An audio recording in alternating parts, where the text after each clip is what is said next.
Good morning students. This is Dr. Jayashree, Principal, Soundarya College of Law, Bengaluru. In the last two classes you have seen about the Trade Union Act, that is the process for registration of the Trade Union Act, and also the Industrial Dispute Act which is under the second unit. In the earlier classes under that Industrial Dispute Act we have seen what is conciliation, then what is settlement, and what is the process for referring the industrial dispute by the conciliation officer to the appropriate government as it is stated in section 4 of the Industrial Dispute Act. So, today we shall discuss with one more definition, that is industrial dispute. So, industrial dispute is defined under section 2K of Industrial Dispute Act of 1947.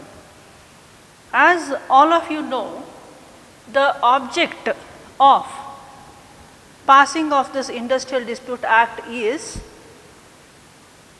for settlement of the industrial dispute through various machineries. You know what are those various machineries? That is conciliation, arbitration, then referring the matter to the Labour Court, Industrial Tribunal and National Tribunal. So, the main object is to promote peace and harmony of the industry by this effective mechanisms. And also you have seen the main object, that is where I stated you earlier. Apart from this machineries, we have some more authorities which are called as works committee, then we have board of conciliation, then we have court of inquiry also. So, there the case may be referred to any one of those authorities. So, now coming to the definition of a section 2K, wherein section 2K defines industrial dispute means any dispute or difference of opinion. Just see, first one is dispute or difference of opinion. Now, that dispute or difference of opinion between whom? So, that dispute or difference of opinion arises between three categories. First one is between employer and workman, or between workman and workman, or between employer and employer. Now, difference or dispute between these three categories. Now, on what subject? That dispute between any one of these categories may be connected with relate to employment, non-employment, terms of employment or conditions of labor of any person. So, overall if you see the definition, it consists of 4 parts. If you analyze the definition of industrial dispute, it consists of 4 parts. So, first one is factum of the dispute, that is factum. What is the meaning of factum of the dispute? Factum of the dispute means there should be a demand put by the workman, and that demand, if it is rejected by the employer, then there arises an industrial dispute, or there arises a difference of opinion between the employer and the employees. So, when we analyze the definition of industrial dispute, first one, as I stated, it is a factum of the dispute. So, factum of the dispute means there should be a demand from the workman side and that demand has been rejected from the employer side. So, when there is a demand and a rejection, then it amounts to industrial dispute. So, now that demand between whom it has to be done. So, here second part is parties to the dispute. So, now who are the parties to the industrial dispute? As I have stated, parties to the disputes are workman and employer, or between workman and workman, or between employer and the employer. Now, you may ask me a question, what are the disputes relating to the workman and the employer?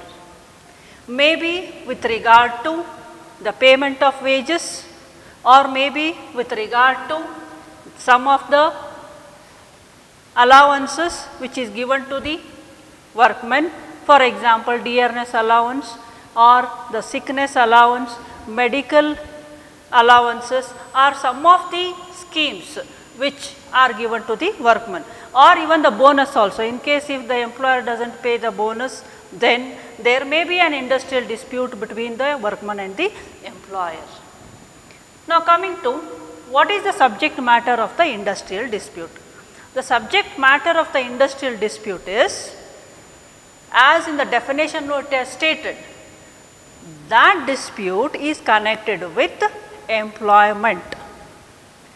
First subject matter of the dispute is employment, second one is non-employment, third one terms of employment, fourth one is condition of the labor.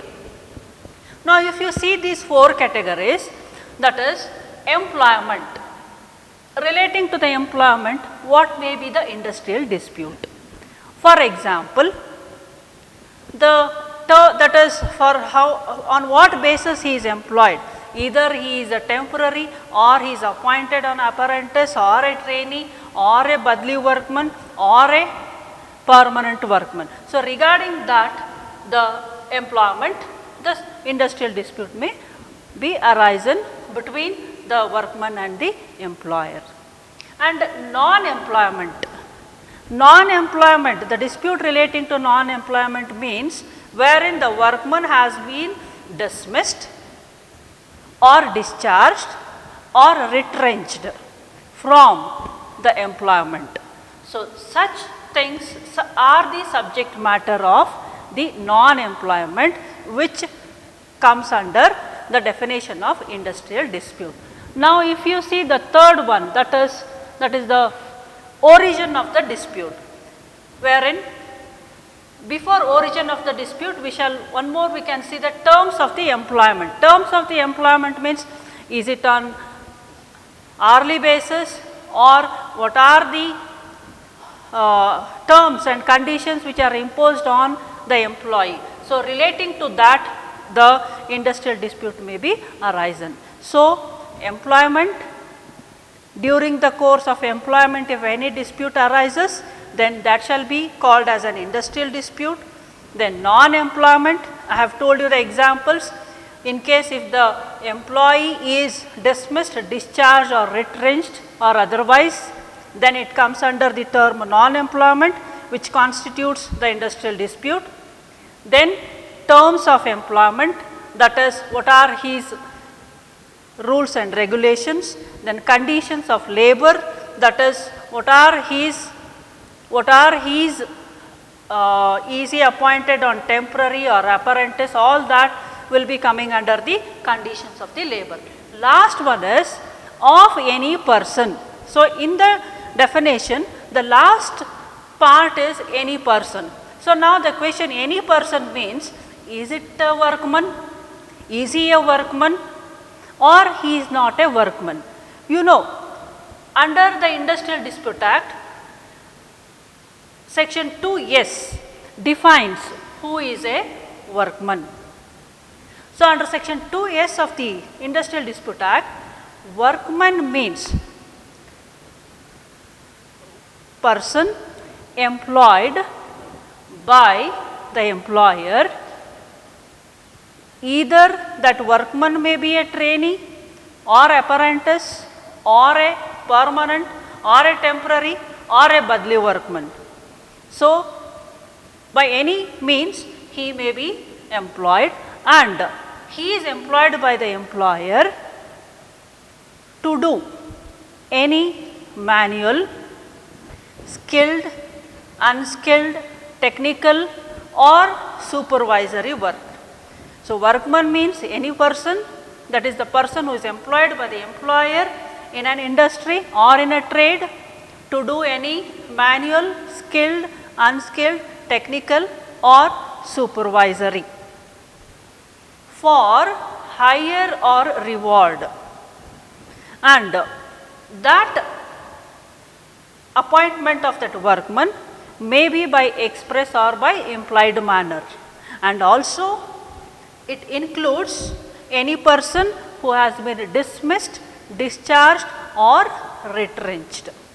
So, workman means any person that is employed either apprentice, trainee, permanent, temporary or badly by the employer in an industry or a trade to do manual, skilled, unskilled, technical, supervisory, clerical work for hire or a reward, and the terms may be express or implied, and also includes the person who has been dismissed, discharged or retrenched, which has been led to that industrial dispute. So, this is the inclusion part of the definition of workman. Now, coming to the exclusion part of the definition of the workman, wherein but does not include the persons who are employed in army, navy and air force, and the persons who are employed in the police service, or the persons who are employed in a prison department, or the person who is employed to do managerial or administrative nature of work. And last one is very important, if the workman who is doing a supervisory work and if he is drawing a salary of more than 1,600, then he is not called as a workman. But this 1,600 per month, the salary what he is drawing, this was inserted in definition of workman while at the time of the Industrial Dispute Act of 1947. But now it has been amended, wherein this act has been amended in the year 2010, and now it has increased, that is from 1,600 to 10,000. So, now if any person who is doing a supervisory work, or in case if he is doing any managerial work or administrative work, and if he is drawing a salary of more than 10,000, then he is not called as a workman. So, overall the definition of workman is of three parts. First one I have told you, he is employed to do manual, skilled, unskilled, technical, supervisory work for hire or reward by express or implied terms. And second part is, it also includes the persons who have been dismissed or discharged or retrenched. And last one is, that is, but does not include the persons who are employed in army, navy, air force, or in a prison department or a police department, or in case if he is doing a work of a administrative or managerial nature. And last one is, if he is drawing as per 2010 amendment, if he is drawing a salary of rupees 10,000, more than 10,000 per month, but his nature of work is supervisory or administrative or managerial, then he is not called as a workman. So, now you have seen the definition of workman under section 2s. Now, coming back to the Industrial Dispute Act of that is Industrial Dispute Act, there when we see section 2k, the origin, we were discussing about the origin of, that is any person. So, any person means, does he come under the definition of workman? So, here there are several cases wherein the Supreme Court has given its decision. So, now one of the case is Dimakuchi Tea Estate versus Management, wherein it was decided by the Supreme Court, which relates to the term any person of the industrial dispute. Let me tell you the facts of this case. The facts of this Dimakuchi tea estates are: a medical officer was appointed by the employer for a period of 3 months, and after the 3 months his service was terminated by giving a notice. So, now the issue was whether his termination wherein the employer has terminated him, is it a valid one or does it amount to industrial dispute? And in case if it has to be an industrial dispute, first of all he should be called as a workman. So, here the Supreme Court held that as he was employed for 3 months and after the 3 months he was removed. So, therefore, he is not called as a workman.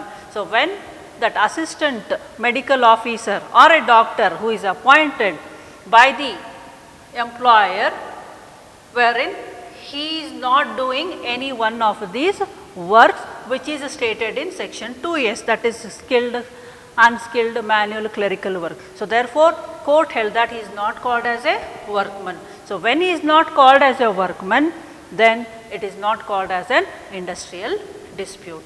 So, therefore, in Dimakuchi Tea Estate versus Management, the Supreme Court held that the doctor or the assistant medical officer is not called as a workman, and therefore, the question of industrial dispute does not arise at all.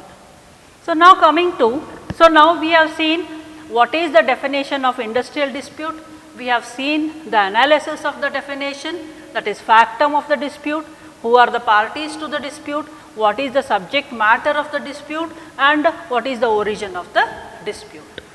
So, now coming to some more case laws under Industrial Dispute Act, that is in Shambhunath Goyal versus Bank of Baroda, and also in Sindhu Resettlement Corporation Limited.